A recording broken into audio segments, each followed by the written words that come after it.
ที่สุดการรอให้คนเข้าวัดแล้วจึงแสดงธรรมเหมือนแต่ก่อนนั้นอาจจะสายเกินไป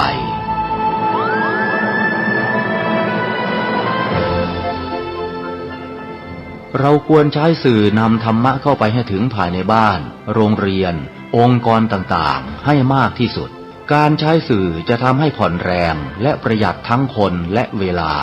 เทศนาผ่านสื่อเพียงคนเดียวเสมือนเราเนรมิตนักเผยแผ่ได้เป็นหมื่นเป็นแสน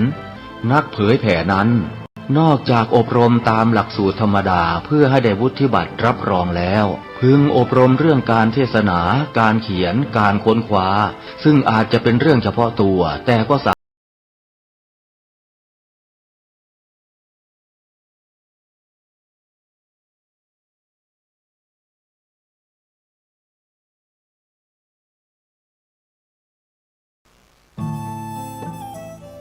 ท่านกำลังติดตามรับฟังสถานีวิทยุกระจายเสียงพระพุทธศาสนาแห่งชาติและสังคม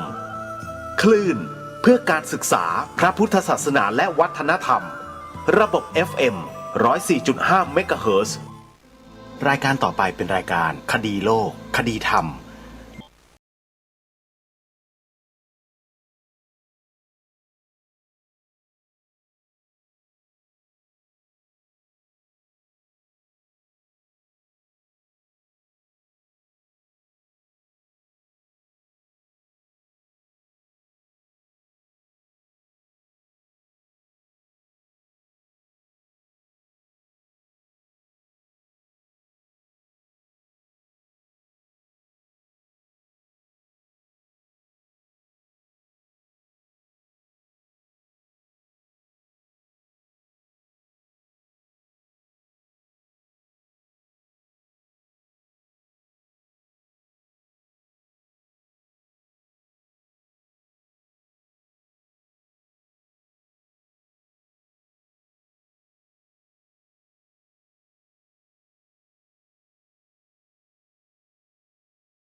รับฟังรายการนี้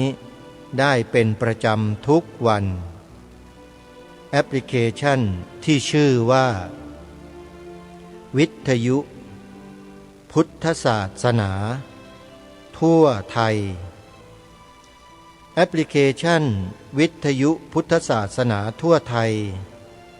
รวบรวมสถานีวิทยุพระพุทธศาสนาแห่งชาติและสถานีวิทยุประจำจังหวัดต่างๆในทุกภูมิภาคของประเทศไทย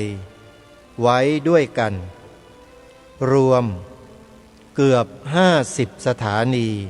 ในปัจจุบันแต่ละสถานีนั้นนำธรรมะสาระที่ดีๆมานำเสนอต่อท่านที่สนใจเปิดรับฟังตลอด24ชั่วโมงรายการคดีโลกคดีธรรมสามารถรับฟังผ่านแอปพลิเคชันนี้ได้ไม่ว่าท่านจะอยู่ณที่แห่งหนตำบลใดในโลกสามารถรับฟังได้สำหรับรายการคดีโลกคดีธรรมนั้นออกอากาศในแต่ละวันถึง6เวลามี9นาฬิกา10นาฬิกา11นาฬิกา13นาฬิกา17นาฬิกาและ1นาฬิกาท่านสามารถติดตามรับฟังช่วงเวลาใดที่สะดวกก็ได้รายการนี้มุ่งนำเสนอเรื่องราวสถานการณ์ ที่เกี่ยวกับพระบวรพุทธศาสนาของเราในภาพรวมไม่ว่าจะเป็นเรื่องที่ดีเรื่องที่เป็นภัยต่อพระพุทธศาสนาในแง่มุมต่างๆกิจกรรมงานบุญกุศลของวัดวาอารามต่างๆการทำงานของพระเถรานุเถระทั้งในส่วนกลางและส่วนต่างจังหวัดที่ทางรายการรับรู้รับทราบก็จะนำมาแจ้งบอกกับสาธุชนให้มีส่วนร่วมกันในขณะเดียวกันก็นำเสนอบทความทางวิชาการในบางประเด็นที่เกี่ยวเนื่องกับเนื้อหาสาระเพื่อให้เข้ากับสถานการณ์ปัจจุบันเพราะฉะนั้นรายการนี้เป็นรายการสดออกอากาศจากส่วนกลางกรุงเทพมหานครออนไลน์ไปยังสถานีวิทยุต่างๆในทุกๆภูมิภาคของประเทศไทยท่านสาธุชนที่ติดตามรับฟังแล้วก็จะได้รับทราบข้อมูลข่าวสารที่ตรงกันเป็นไปในทิศทางเดียวกันเป้าหมายและเหตุผลของรายการนี้เพื่อต้องการให้พุทธศาสนิกชนไทยของเรานั้นมีความรู้เท่าทันสิ่งที่เกิดขึ้นในสังคมไทยของเราโดยเฉพาะสิ่งที่เกิดขึ้นมาแล้วส่งผลกระทบต่อความมั่นคงของพระพุทธศาสนาในประเทศไทยของเราท่านจะได้รับฟังจากรายการคดีโลกคดีธรรมรายการนี้เท่านั้นอันนี้ต้องขอย้ำว่ามีแต่รายการนี้เท่านั้นที่นำเสนอเรื่องราวในลักษณะดังกล่าวเพื่ออะไรเพื่อประโยชน์ของส่วนรวมถ้าหากว่าชาวพุทธเราไม่ทราบที่มาที่ไปของปัญหาบางอย่างเราก็ไม่สามารถจะแก้ปัญหาได้ถูกจุดบวกกับเราไปรับข้อมูลข่าวสารของฝ่ายตรงข้ามมาใส่สมองอยู่ตลอดเวลาจนทำให้พวกเรากันเองเนี่ยโต้เถียงทะเลาะเบาะแว้งกันในประเด็นดังกล่าวนั้นก็มีเพราะฉะนั้นการรับข้อมูลข่าวสารที่ถูกต้องและตรงไปตรงมานั้นจึงเป็นสิ่งที่มีความจำเป็นมากรายการนี้มุ่งเน้นเนื้อหาที่ถูกต้องและตรงตามสภาวะความเป็นจริงของเรื่องราวเหล่านั้นในบางโอกาสก็นำเสียงของครูบาอาจารย์ผู้ทรงความรู้มาเปิดให้พวกเราได้สดับรับฟังกันอีกด้วยเพราะฉะนั้นสาธุชนผู้ฟังทุกท่านฟังรายการคดีโลกคดีธรรมแล้วต้องทำใจให้หนักแน่นสักนิดหนึ่งไม่เช่นนั้นถ้าทำใจลอยใจลอยฟังแบบไม่ได้สับแล้วเนี่ยท่านฟังไม่ได้นานแน่นอนเพราะเนื้อหาสาระของรายการนี้เป็นเนื้อหาสาระที่ถ้าไม่ตั้งใจฟังจริงๆแล้วก็จะเข้าใจผิดตีความผิดก็จะกลายเป็นคนที่เห็นผิดไปเลยก็ได้ซึ่งเคยเกิดขึ้นมาแล้วท่านผู้ฟังไม่ใช่ไม่เคยอย่างกรณีของสีขาวในธงชาติไทยเนี่ยทางรายการย้ำมาโดยตลอดว่าหมายถึงพระพุทธศาสนาเท่านั้นแต่มีคนบางกลุ่มบางพวกบางประเภทไม่เห็นด้วยโต้แย้งเถียงข้างๆคูเอาสีข้างเข้าถูหาหลักฐานมายืนยันเหตุผลอะไรต่างๆมายืนยันก็ไม่เป็นสับปะรดสักคนหนึ่งที่ปฏิเสธที่คัดค้านเนี่ยอาตมาภาพก็เลยปล่อยคนพวกนี้ให้เป็นไปเราก็ทำในสิ่งที่ถูกต้องที่บรรพชนของเรารักษาสืบสารต่อยอดกันมาเท่านั้นไม่เบียดเบียนใครไม่กล่าวร้ายใคร ไม่ทำร้ายใครแม้แต่นิดเดียวนำเสนอแต่ความถูกต้องความเป็นจริงของบ้านเมืองเราของบรรพบุรุษของเราเท่านั้นถ้าใครไม่เห็นด้วยก็แล้วแต่เขาก็ควรละอายเพราะเขาอาศัยอยู่บนผืนแผ่นดินของบรรพบุรุษที่เราเคารพนับถือถ้าเขาไม่มีความละอายแก่ใจเนี่ยก็เรียกว่าคนพวกนี้เป็นประเภทที่เก้อยากอันนี้เป็นภาษาไพเราะที่ใช้กันในคัมภีร์ทางพระพุทธศาสนาพระมหาปริญญาแปลเป็นภาษาไทยกันว่าเก้อยากภาษาบาลีท่านกล่าวว่าทุมมังกุถ้าเป็นภาษารายการคดีโลกคดีธรรมและภาษาทั่วๆไปเขาเรียกว่าหน้าด้านก็ปล่อยให้เขาด้านต่อไปในเมื่อเรานำเสนอสิ่งที่ถูกต้องสิ่งที่เป็นความจริงแท้ๆเขาไม่ยอมรับต่อต้านคัดค้านก็ให้เขาเป็นทุมมังกุอย่างเช่นนั้นต่อไปก็ไม่ว่าอะไรแต่พวกเราคงไม่สามารถจะเป็นคนเช่นนั้นได้เรามีความละอายแก่ใจ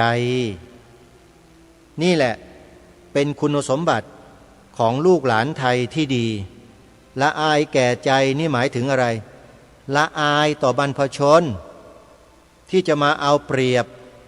บรรพชนของตนเองโดยการทำลายสมบัติของชาติที่บรรพชนสืบสารรักษาต่อยอดมาด้วยการไขการกล่าวการแสดงความเป็นเท็จอยู่ตลอดเราทำเช่นนั้นไม่ได้ท่านผู้ฟังเพราะฉะนั้นถ้าหากท่านมีความกตัญญูกตเวทีต่อบรรพชนนะสอนลูกบอกหลานให้ตรงกันให้ถูกต้องว่าสีขาวของธงชาติไทยของเราเนี่ยหมายถึงพระพุทธศาสนาเท่านั้นนะไม่ได้หมายถึงศาสนาอื่นเลยแม้แต่นิดเดียวใครที่นำเอาศาสนาอื่นมาใส่ให้หมายถึงสถาบันหลักของชาติคนนั้นน่ะเพี้ยนไม่เพี้ยนเปล่า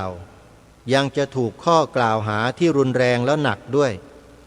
แต่จะไม่ขอยกมากล่าวนะเพราะรับกันไม่ได้รายการคดีโลกคดีธรรมใช้คำแต่ละคำเนี่ยท่านผู้ฟังก็ทราบดีอยู่แล้วว่ารับกันไม่ได้เพราะทุกวันนี้พวกเราใจมันบางเหลือเกินใจไม่ด้านพอแต่สำหรับรายการคดีโลกคดีธรรมเนี่ยหนาตึบเลยใจเนี่ยหมายถึงว่าใจมันแข็งแต่มันไม่กระด้างนะอาตมาภาพไม่กระด้างนะโยมยอมรับนับถือบุคคลที่สืบสารรักษาต่อยอดบรรพชนมาเคารพในสิ่งเหล่านั้นทั้งหมดแต่ถ้าใครไม่เคารพไอ้จิตใจที่มันหนาอันเนี้ยโยมที่แข็งแกร่งอันเนี้ยมันก็เต็มที่อ่ะก็ไม่รู้ว่าจะมีชีวิตไปเพื่ออะไรอยู่ไปวันๆเหมือนแมวกินแล้วก็นอนเหมือนสุนัขกินแล้วก็นอนแล้วก็ถ่ายเลอะเทอะอาตมาภาพทำอย่างนั้นไม่ได้หรอกโยมเป็นมนุษย์เป็นผู้นับถือพระพุทธศาสนามีบรรพบุรุษที่เสียสละเลือดเนื้อรักษาสิ่งที่เป็นสมบัติของชาติมาก็ต้องรักษากันต่อเป็นการตอบแทนบุญคุณบรรพชนของตนเองถึงแม้จะเป็นพระเป็นสงฆ์เป็นเณรมันก็มีหน้าที่ลูกหลานของบรรพชนเหมือนกันจะบอกว่าพอบวชพระแล้วไม่มีหน้าที่แล้วไม่ต้องตอบแทนแล้วพระรูปไหนพูดแบบนั้นช่วยบอกหน่อยที่บอกไม่ต้องไปตอบแทนมาหรอกบรรพชนน่ะบวชเป็นพระแล้วหมดสิทธิ์มีไหมพระรูปไหนครับไม่มีฮะพระสงฆ์ในเมืองไทยเราเนี่ยอุปสมบทกันเข้ามาศึกษาเล่าเรียนพระธรรมคำสอนของพระสัมมาสัมพุทธเจ้าอย่างถูกต้องดีแล้วจะไม่เป็นคนอกตัญญูแน่นอนฮะแต่ถ้ามีก็เดี๋ยวว่ากันนะถ้ามีนะไม่มีปัญหาเดี๋ยวว่ากันด้วยหลักการแล้วเหตุผล ไม่ได้ไปชกปากกันหรอกโยมไม่ต้องกลัวอาตมาไม่ทำอย่างนั้นหรอกนะฮะไม่มีพระสงฆ์เราไปทำอย่างนั้นกันไม่ได้โยมถกกันด้วยเหตุด้วยผลด้วยหลักฐานด้วยข้อมูลนะเพราะบ้านนี้เมืองนี้เป็นเอกราชนครไม่ได้ขึ้นไม่ได้เป็นเมืองขึ้นตกเป็นทาสของใครทั้งนั้นเมื่อเราเป็นเอกราชแล้วสิ่งที่มีอยู่เป็นอยู่ในความเป็นเอกราชนั้นเราก็ต้องช่วยกันส่งเสริมรักษาและต่อยอดไม่ใช่มาทำลายกันปฏิเสธกันหรือไปนำเอาสิ่งอื่นมาใส่สวมปะปนให้เลอะเทอะไอ้อย่างเนี้ยมันไม่ควรทั้งนั้นเลยไทยก็คือไทยแผ่นดินพุทธก็คือแผ่นดินพุทธมันจะไปเป็นแผ่นดินอย่างอื่นได้ยังไงองค์พระบาทสมเด็จพระเจ้าอยู่หัวรัชกาลที่ 4ทรงประกาศไว้ชัดเจนอย่างที่ทางรายการอัญเชิญมาอ่านให้ฟังบ่อยๆที่พระองค์ตรัสว่าพระนครนี้เป็นถิ่นที่ของคนนับถือพระพุทธศาสนามาแต่เดิมไม่ใช่แผ่นดินของศาสนาอื่นคนที่ถือศาสนาอื่นมาแต่อื่นก็ดีอยู่ในเมืองนี้ก็ดีจะโทมนัสน้อยใจด้วยริษยาแก่พระพุทธศาสนาเพราะบูชาอันนี้ไม่ได้ด้วยไม่ใช่เมืองของศาสนาตัวเลยถ้าโทมนัสก็ชื่อว่าโลภล่วงเกินไปพระองค์ท่านทรงประกาศไว้เช่นนี้หมายความว่าทรงตราเป็นกฎหมายของแผ่นดินไว้เรียบร้อยแล้วใครจะมาเปลี่ยนแปลงของพระองค์บ้างประกาศตัวออกมาสิใครมีไหมล่ะมีไหมมีนะโยมมีคนจะพยายามจะเปลี่ยนแปลงนะแต่ไม่กล้าออกมา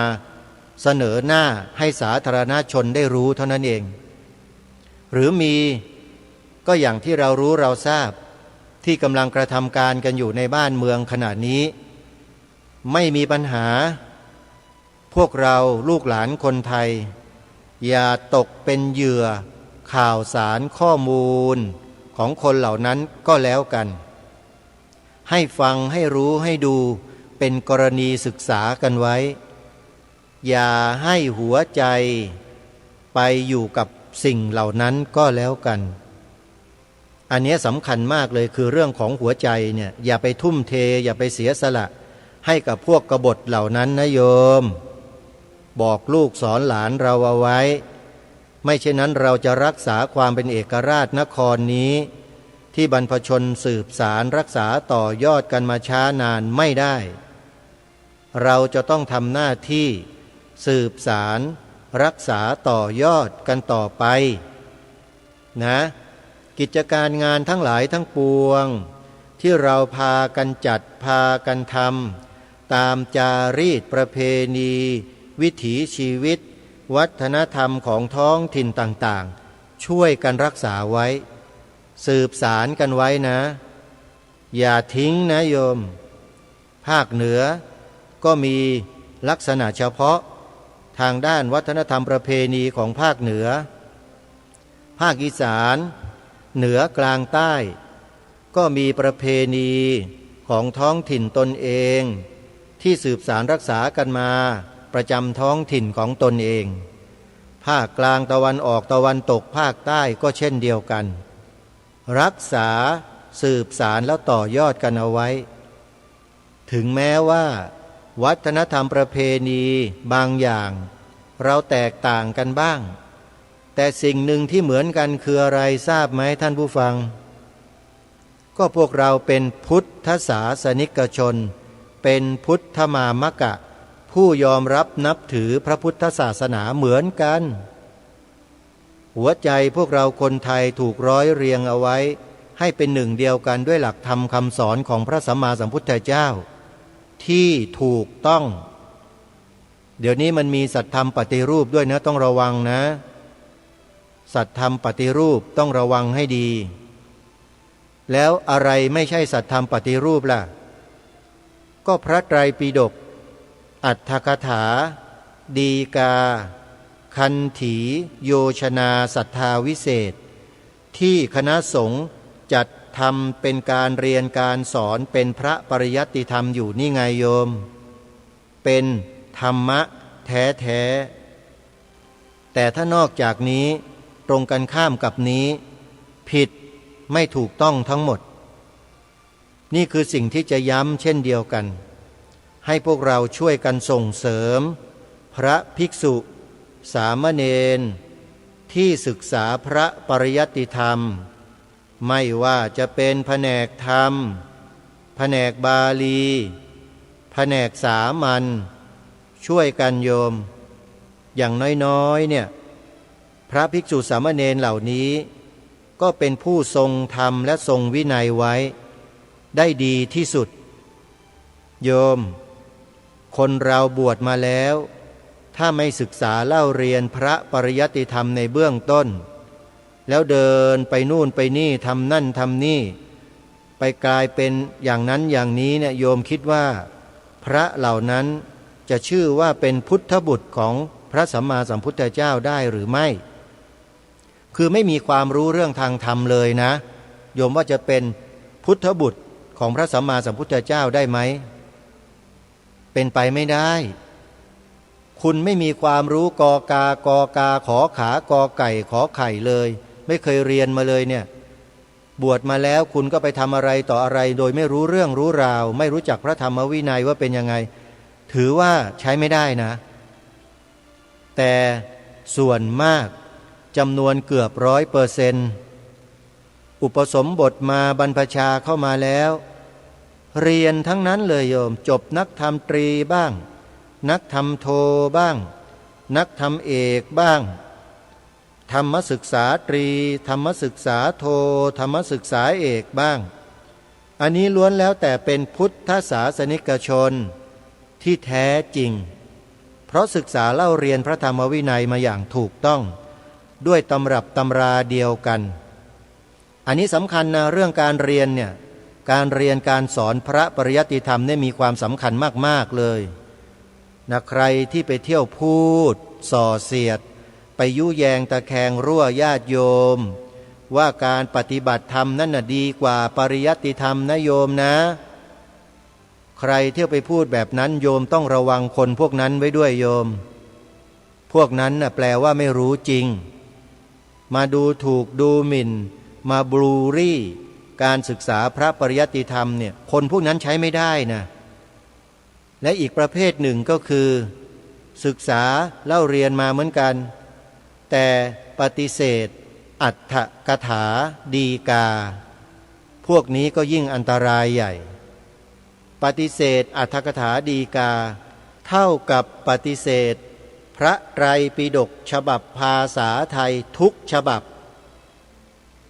คนที่ปฏิเสธอรรถกถาดีกาเนี่ยคือคนเดียวกันกับที่ปฏิเสธพระไตรปิฎกฉบับแปลภาษาไทยทุกฉบับอันนี้ลองไปถามผู้รู้ดูเถอะว่าผู้ดำเนินรายการคดีโลกคดีธรรมพูดถูกหรือเปล่าครูบาอาจารย์ที่สอนบาลีใหญ่ทุกสำนักในประเทศไทยคุณไปถามดูได้เลยว่าที่รายการพูดแบบนี้จริงไหม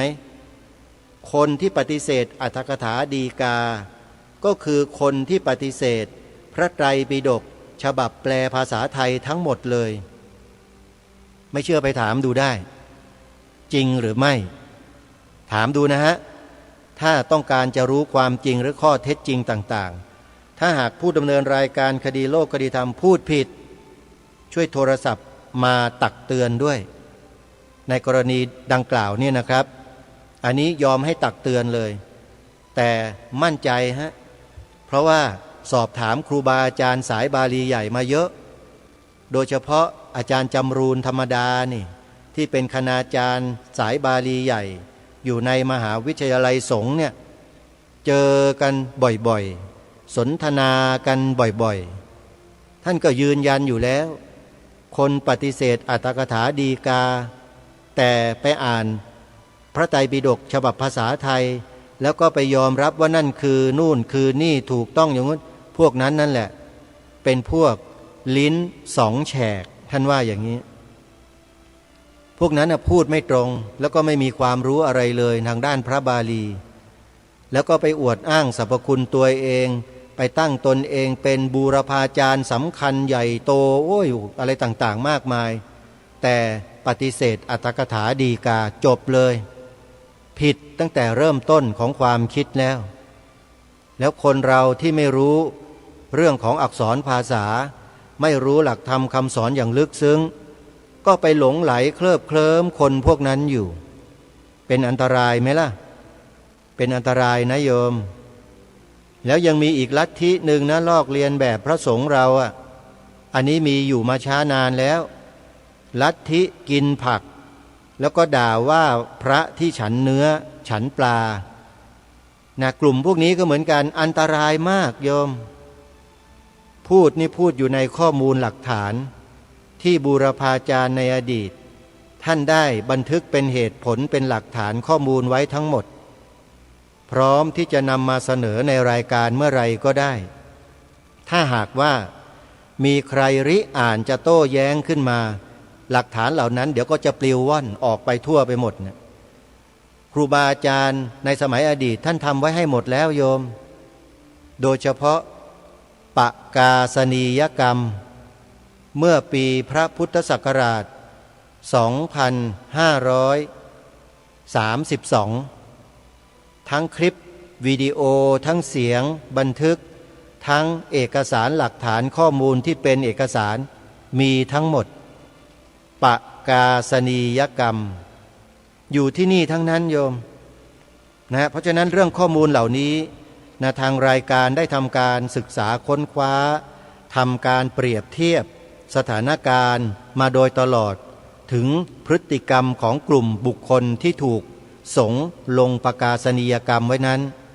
จึงทราบจึงรู้อยู่เป็นอย่างดีว่าพฤติกรรมของคนเหล่านี้มีการเปลี่ยนแปลงพลิกแพลงไปอย่างไรบ้างจะตามติดอยู่ตลอดเวลาเพราะฉะนั้นยิ่งสื่อสารมวลชนที่ทันสมัยอย่างปัจจุบันนี้ด้วยแล้วยิ่งศึกษาสืบสารหาได้ง่ายมากเพราะคนพวกนี้ก็ใช้สื่อสารเหล่านี้แหละในการเผยแพร่ลัทธิของตนเองอยู่เราก็เข้าไปดูเข้าไปฟังเราก็ทราบและรู้ได้ว่าคนเหล่านี้กำลังนำเสนอเรื่องอะไรและเพื่อให้เป็นไปในทิศทางใดก็สามารถวิเคราะห์ได้ไม่ยาก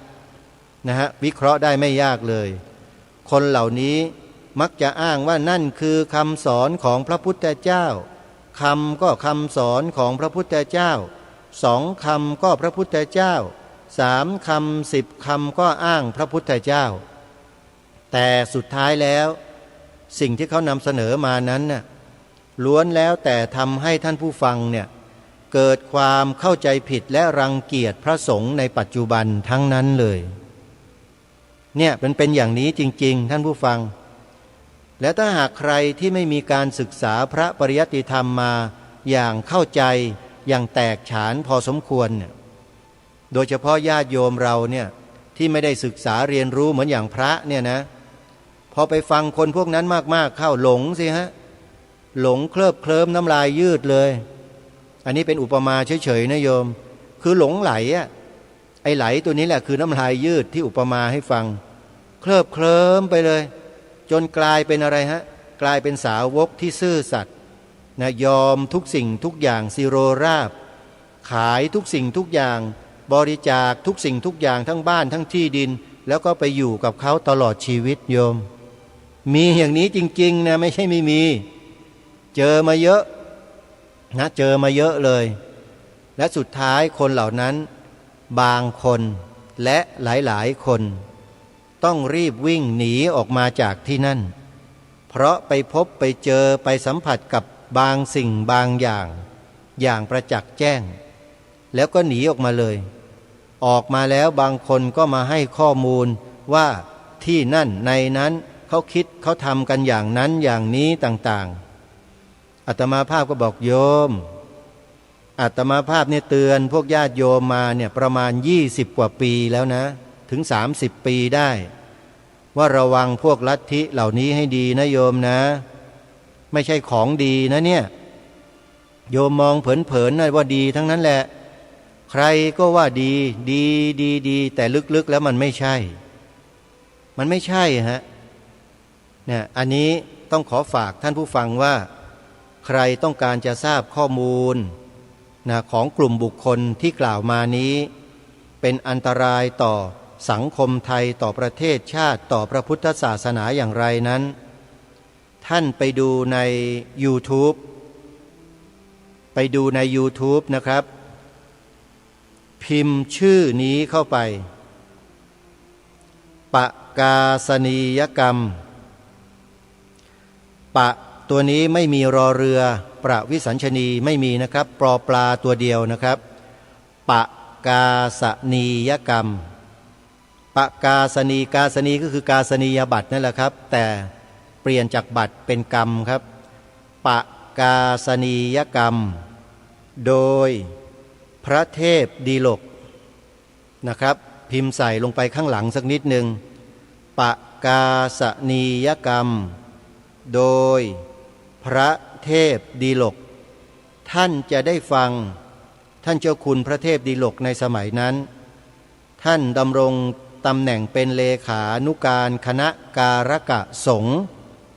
ในการทำปกาสนียกรรมคนกลุ่มใหญ่กลุ่มหนึ่งที่บิดเบือนหลักธรรมคำสอนของพระสัมมาสัมพุทธเจ้าอยู่เป็นอาจินแล้วก็กล่าวร้ายคณะสงฆ์อยู่โดยตลอดท่านทำปกาสนียกรรมกันที่พุทธมณฑลเมื่อปี32และมีการเก็บบันทึกคลิปวิดีโอเผยแพร่อยู่ใน YouTube ด้วยไปเปิดดูนะครับครูบาอาจารย์ที่เคารพจะได้ทราบจะได้รู้ตรงกันว่าในอดีตที่ผ่านมาเกิดอะไรขึ้นทำไมวงการคณะสงฆ์จึงได้มารวมตัวกันทั่วราชอาณาจักรในวันนั้นตั้งแต่เจ้าคณะภาคเจ้าคณะจังหวัดเจ้าคณะอำเภอเจ้าคณะตำบลมาหมดเลยมาทำปกาสนียกรรมคนกลุ่มหนึ่งที่ห่มลอกเลียนแบบพระสงฆ์แล้วเผยแพร่ลัทธิอันผิดของตนเองโดยอ้างว่าเป็นคำสอนของพระสัมมาสัมพุทธเจ้าคณะสงฆ์ทำการใหญ่เลยนะครับครั้งนั้นเนี่ยลองไปเปิดดูคลิปใน YouTube นะครับปกาสนียกรรมโดยพระเทพดีลกเปิดดูท่านจะทราบนะครับคลิปมีอยู่ประมาณ16 ถึง 18 นาทีถ้าจำไม่ผิดนะครับประมาณ10 กว่านาทีนี่แหละจบแล้วท่านเข้าใจเลยส่วนเอกสารทางราชการที่เป็นสำเนาถ้าใครต้องการแบบเต็มๆนะครับมีอยู่ที่รายการคดีโลกคดีธรรมสมบูรณ์แบบอยู่ที่นี่ทั้งหมดพร้อมที่จะเผยแพร่ได้อยู่เสมอเลยแล้วพวกเราชนรุ่นหลังที่เกิดมาภายหลังที่ไม่รู้เรื่องราวเหล่านี้ก็จะได้รู้ในโอกาสที่จำเป็นนะในโอกาสต่อกันไปนะเพราะฉะนั้นเรื่องราวเหล่านี้ไม่มีวันหายไปไหนเป็นบทเรียนที่เราจะต้องจดจำแล้วนำมาศึกษาเรียนรู้เพื่อให้เกิดการระวังป้องกันไม่ให้เหตุการณ์อันเลวร้ายในลักษณะเช่นนั้นเกิดขึ้นกับพระพุทธศาสนาในประเทศไทยของเราต่อไปได้อีกเราจึงต้องเรียนรู้ด้วยกันท่านผู้ฟังรายการคดีโลกคดีธรรมจึงเป็นรายการเดียวที่นำเสนอเรื่องราวในลักษณะเช่นนี้แหละนะจะไม่ได้เน้นไปที่ธรรมะโดยส่วนเดียวนะจะเน้นเรื่องสถานการณ์บางอย่างที่ชาวพุทธในยุคนี้ไม่เคยรู้ไม่เคยสัมผัสมาก่อนแล้วบางทีก็อาจจะถูกบุคคลเหล่านั้นหลอกหลอนให้หลงไหลเคลิบเคลิ้มโดยไม่รู้ตัวจำเป็นที่รายการนี้จะต้องมาปลุกเรียกให้ลุกปลุกให้ตื่นจากภวังค์ไงเพราะถูกคนพวกนั้นกล่อมจนหลับเลยโยมหลับเคลิ้มน้ำลายยืดเชื่อเข้าไปหมดพอมารู้ความจริงเข้าวิ่งหนีแทบไม่ทันเป็นอย่างนั้นกันเยอะนะอันนี้เรื่องจริง รายการนี้ไม่ใช่พูดอะไรลอยๆนะโยมมีข้อมูลมีหลักฐานประกอบเยอะแยะไปหมดแต่ยังไม่นำมาอ่านมาเสนอเท่านั้นเองเพราะเดี๋ยวจะรับกันไม่ได้บอกได้แค่นี้แหละเดี๋ยวรับกันไม่ได้นำความจริงมาพูดทีไรทุกคนก็ฟังกันไม่ค่อยได้นะเพราะว่าทุกคนเนี่ยไปหลงเชื่อเขาอยู่หลงเชื่อเขาโดยไม่รู้ตัว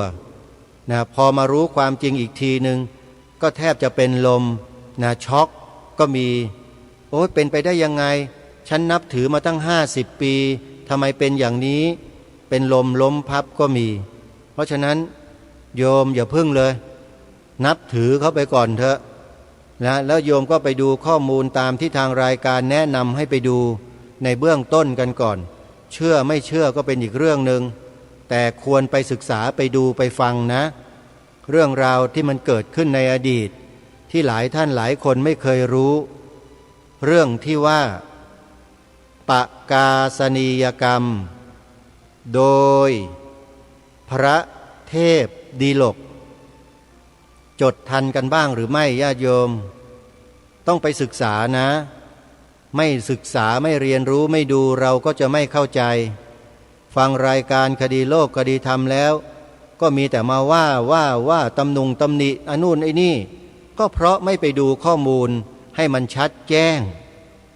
ก็เลยไม่รู้พอไม่รู้ก็มาเที่ยวชี้อยู่นั่นแหละเดี๋ยวนิ้วก็หายหรอกโยมชี้โบชี้เบชี้ไม่ถูกทางเนี่ยเดี๋ยวนิ้วหลุดนะโยมนะแต่ไม่ใช่หลุดเพราะอาตมาหรอก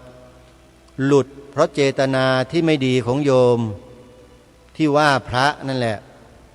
นะโยมนะอย่าไปว่าพระว่าสงฆ์นะบาปนะโยมนะปล่อยให้พวกอีแรงมันว่าไปส่วนเดียวเพราะเดี๋ยวมันก็เหี่ยวตายกันหมดพอหมดไปแล้วมันก็เดี๋ยวมันก็สูญสิ้นไปกันเองนั่นแหละขอเพียงให้เราทรงไว้รักษาไว้ซึ่งความถูกต้องความดีงามที่บรรพชนสืบสารรักษาต่อยอดกันมาไว้เท่านั้นพอส่งเสริมอย่าให้หายไปไหนอย่าให้เงียบช่วยกันกล่าวช่วยกันพูดพระพุทธศาสนาเป็นศาสนาประจำชาติไทยของเราเนี่ยนี่ก็อันหนึ่งอย่าให้หายนะถ้าเงียบเมื่อไหร่เดี๋ยวก็จะมีพวกหนอนมันชัยเข้ามาแทนนะโยมหนอนเนี่ยมันจ้องอยู่โยมเขี้ยวมันใหญ่เหมือนกับตัวด้วงกินต้นมะพร้าวอย่างนั้นนะกินต้นไม้อย่างนั้นแหละอันตรายนะพวกเนี้ยดูมันเชื่องช้าดูมันเดินไม่ไวค่อยๆคลานกระดึบโอ้โหแต่ร้ายจริงๆกัดต้นไม้ขาดทั้งต้นนะโยมพวกเนี้ยอาตมาภาพปลูกป่าอยู่ที่สวนป่าเนี่ยรู้ดีถึงพฤติกรรมของพวกหนอนพวกนี้มันค่อยๆกัดค่อยๆกินค่อยๆแทะค่อยๆเล็มต้นไม้ไปขาดอยู่ข้างในนู่นพอวันหนึ่งมันกัดทะลุออกมาด้านนอกลมมาพัดต้นไม้หักเลยเจอมาแล้วโยมเพราะว่าปลูกป่าอยู่รู้เลยหนอนพวกนี้มีลูกศิษย์บอกพระอาจารย์ปล่อยไว้ได้ยังไงเนี่ยทำไมไม่ซื้อยามาฆ่ามันก็เลยบอกลูกศิษย์ไปว่าเฮ้ยเอ็งมองข้าเป็นเพชฌฆาตตั้งแต่เมื่อไหร่เด็กพวกนี้คือเขาทำกันจนเคยชินถ้าชาวไร่ชาวนาชาวสวนเวลาเขาจะจัดการอะไรกับศัตรูพืชเขาก็มองในแง่นั้นแหละ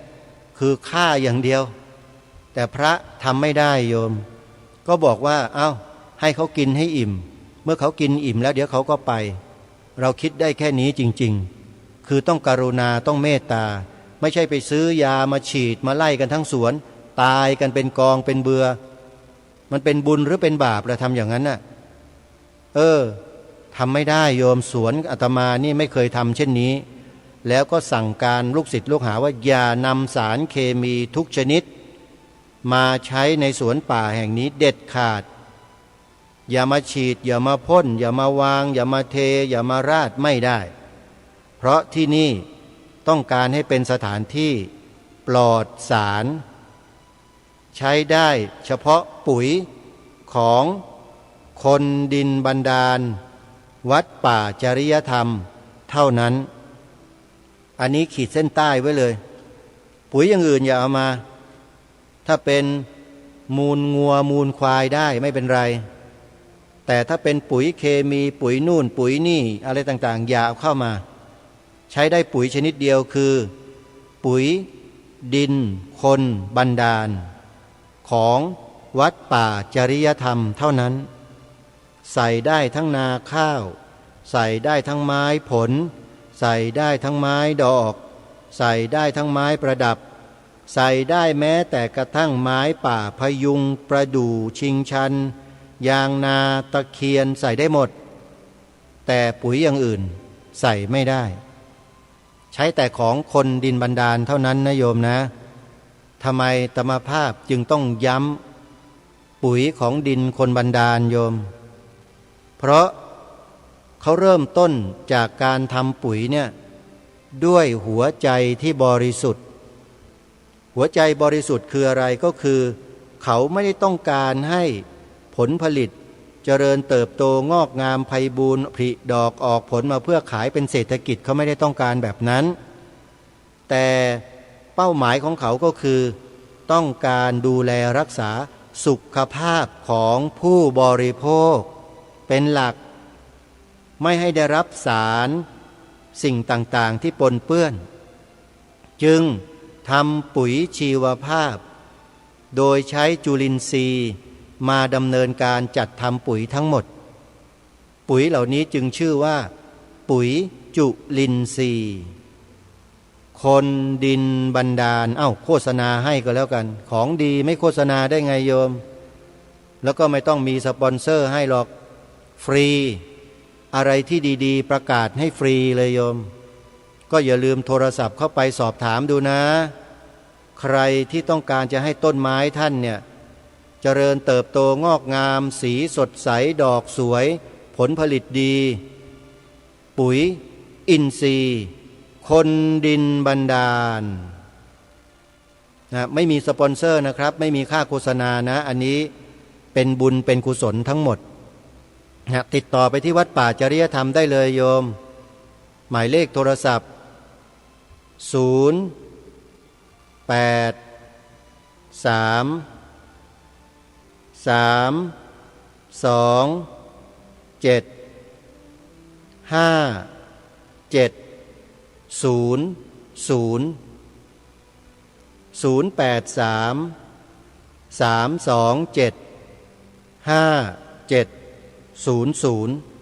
ติดต่อสอบถามรายละเอียดได้เลยนะโยมนะสำหรับในวันนี้ตั้งใจจะนำบทความนักปราชญ์ระดับโลกที่ได้กล่าวถึงสรรเสริญพระสัมมาสัมพุทธเจ้าของเราเอาไว้ต่อเนื่องจากเมื่อวานวันนี้เหลือบดูเวลาก็ใกล้จะหมดซะแล้วญาติโยมเอาอย่างนี้แล้วกันเดี๋ยวต่อวันพรุ่งนี้จะนำมาอ่านให้ฟังกันเต็มๆเลยตั้งแต่เบอร์ทรันด์รัสเซลมักซ์มิลเลอร์แล้วก็ใครต่อใครหลายต่อหลายคนแล้วก็มีนักปราชญ์บัณฑิตของชาวเอเชียเราก็มีนะเดี๋ยวจะนำมาอ่านให้ฟังกันเพื่อให้เกิดความเลื่อมใสศรัทธาในพระพุทธศาสนายิ่งขึ้นของพวกเราชาวไทยของร่วมกันนะช่วงท้ายนี้ขอประชาสัมพันธ์ข่าวสาร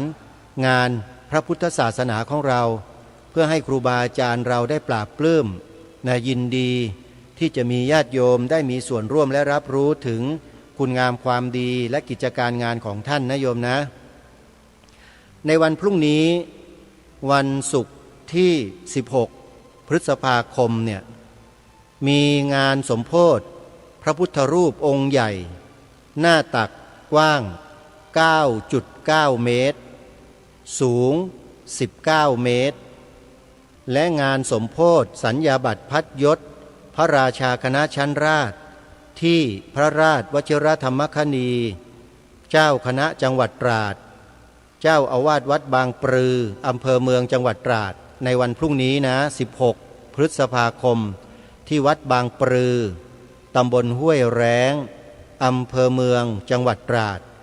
ศิษยานุศิษย์อย่าลืมไปร่วมงานโดยพร้อมเพรียงกันงานต่อมาวันที่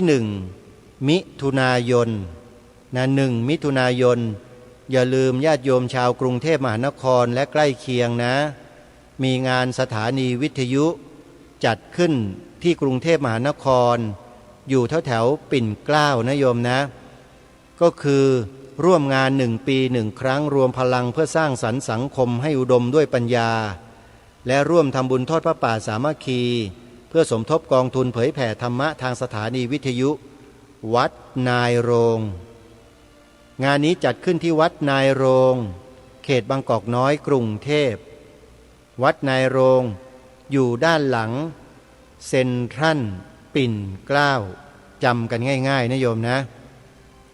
งานเริ่มตั้งแต่เช้าเป็นต้นไปจนถึงเย็นโทรศัพท์สอบถามที่หมายเลข063 656 2256ขอเชิญร่วมงานบุญประจำปีงานนมัสการหลวงพ่อใหญ่ชัยมงคลวัดหนองกายประจำปีพระพุทธศักราช2518พร้อมด้วยพิธีสมโภชยกช่อฟ้าแห่ผ้าภูษาสบายทิพย์เททองหล่อพระปิดทองพระประดับพระเนตรพระพุทธเมตตาพระประธานประจำอุโบสถวัดหนองกายงานจะจัดวันเดียวคือวันพฤหัสบดีที่5 มิถุนายนศกนี้ณวัดหนองกายตำบลสันป่ายางอำเภอแม่แตงจังหวัดเชียงใหม่ติดต่อสอบถามรายละเอียดเพิ่มเติมร่วมทำบุญได้ที่หมายเลขโทรศัพท์053-374-488-9หรือ081-765-6469ที่จังหวัดสงขลามีงานหล่อพระประธานประจำอุโบสถพระพุทธอนันตชินณมณฑลพิธีวัดเกาะบกรัตนารามตำบลควนรูอำเภอรัตภูมิจังหวัดสงขลาในวันที่6-7 มิถุนายนศกนี้วันศุกร์ที่6 มิถุนายน